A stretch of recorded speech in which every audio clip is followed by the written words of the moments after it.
9 জিলহজ আরাফার দিন কি আমল করব, কোন দোয়া পড়ব এবং কি আল্লাহ তাআলার দরবারে আমরা কি কামনা করব, বাসনা করব। 9 জিলহজ আরাফার দিন শ্রেষ্ঠ একটি দিন।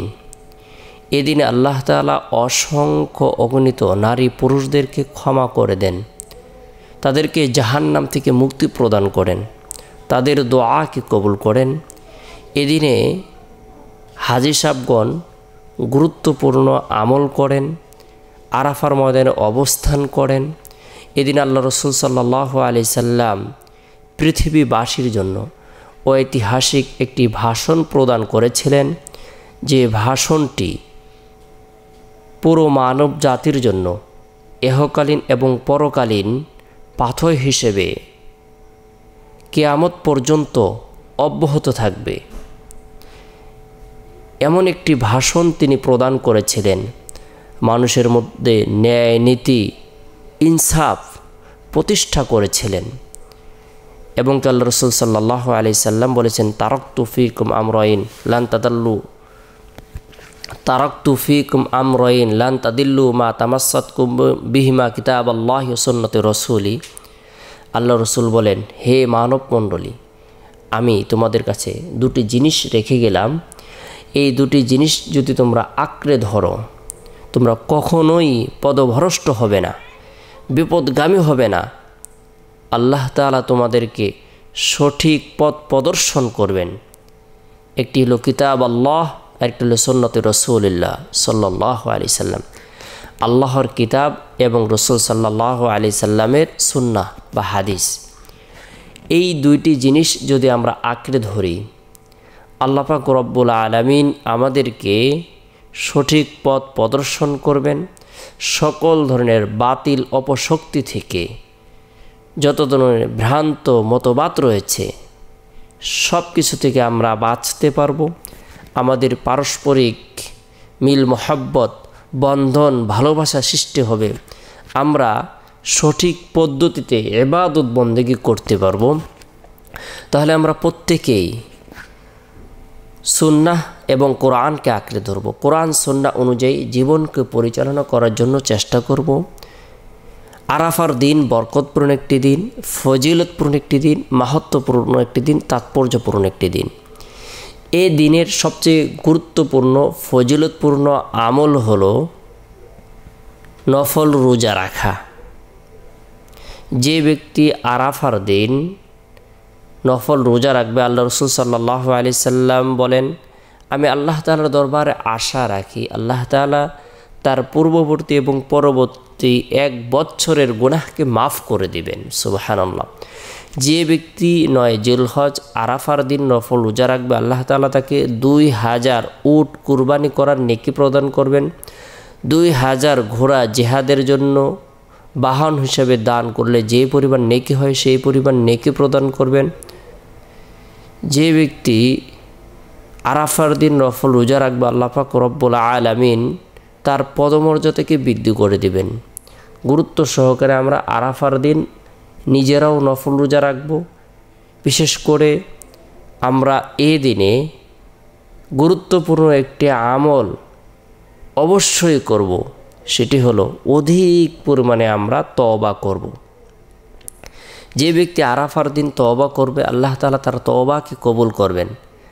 তার জীবনের সগীরা কবিরা, জাহিরি বাতিনি, শিরিক বিদআত, ইচ্ছায় অনিচ্ছায়, গোপনে প্রকাশ্যে যত গুনাহ হয়েছে, সে যদি খাঁটি দিলে তওবা করে, আল্লাহ তাআলা তার জীবনের সকল গুনাহগুলোকে মাফ করে দিবেন, তাকে নিষ্পাপ করে দিবেন, নবজাত শিশুর ন্যায় নিষ্পাপ করে দিবেন। এদিন আল্লাহ তাআলা অসংখ্য অগণিত নারী পুরুষদেরকে ক্ষমা করে দিবেন, তাদের তালিকাভুক্ত আল্লাহ তাআলা তাদেরকে করবেন। এদিনে হাজী সাহেবরা আরাফার ময়দানে অবস্থান করে থাকেন। এদিনে আমরা প্রত্যেকে যদি তওবা করি, বিশেষ করে নফল নামাজ পড়ে, তওবার নামাজ পড়ে, আল্লাহ তাআলা এই নামাজের বরকতে গায়বী সাহায্য প্রদান করবেন। ওয়াস্তাঈনু বিস-সাবরি ওয়াস-সালাহ। আল্লাহ তাআলা বললেন, তোমরা ধৈর্য এবং নামাজের মাধ্যমে সাহায্য প্রার্থনা করো। তাই আমরা এদিনে নফল নামাজ পড়ব। ইস্তিগফারের আমল করব। আস্তাগফিরুল্লাহ রাব্বি মিন কুল্লি যামবি ওয়া আতুবু ইলাইহি।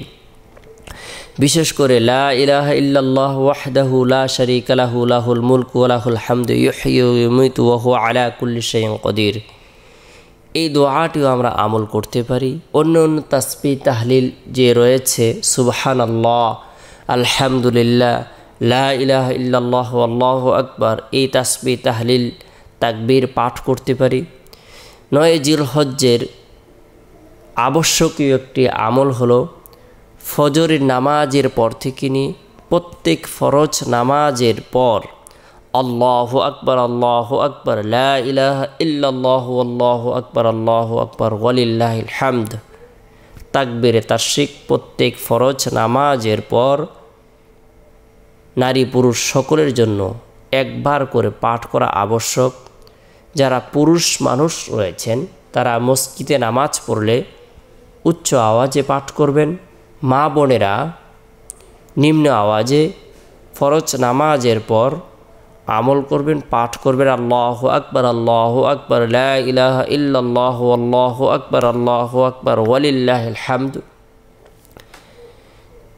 9 জিলহজ্জের ফজর থেকে নিয়ে 13 জিলহজ্জের আসর পর্যন্ত প্রত্যেক ফরজ নামাজের পর আমরা এই দোয়াটি পাঠ করব আল্লাহু আকবার লা ইলাহা ইল্লাল্লাহু আল্লাহু আকবার ওয়ালিল্লাহিল হামদ।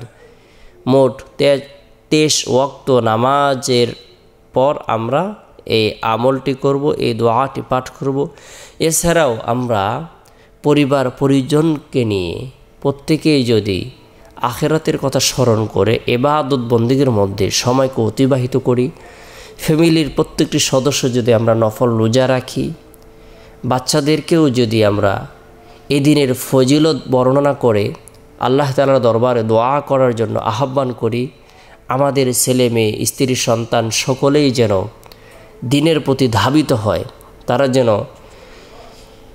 এই দিনের ফজিলত বুঝতে পারে, তারা যেন এই দিনটিকে গুরুত্ব দেয়।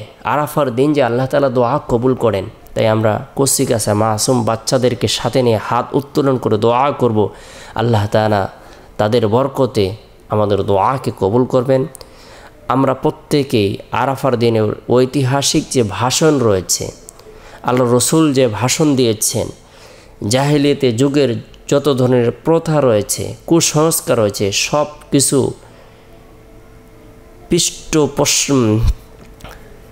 জাহেলিয়াতে যুগের সব কিছু আল্লাহ রসুল সাল্লাল্লাহু আলাইহি সাল্লাম পদধলিত করে দিয়েছেন, পায়ের নিচে পিষ্ট করেছেন, বাদ দিতে বলেছেন। আমরা সেগুলোকে স্মরণ করব এবং কি ইনসাফ প্রতিষ্ঠার উদ্দেশ্যে প্রত্যেকেই আমরা পারস্পরিক সহযোগিতা করব। আল্লাহ তাআলা আমাদের সকলকে বোঝার, আরাফার দিনের গুরুত্বপূর্ণ আমলগুলো করার তৌফিক দান করুক।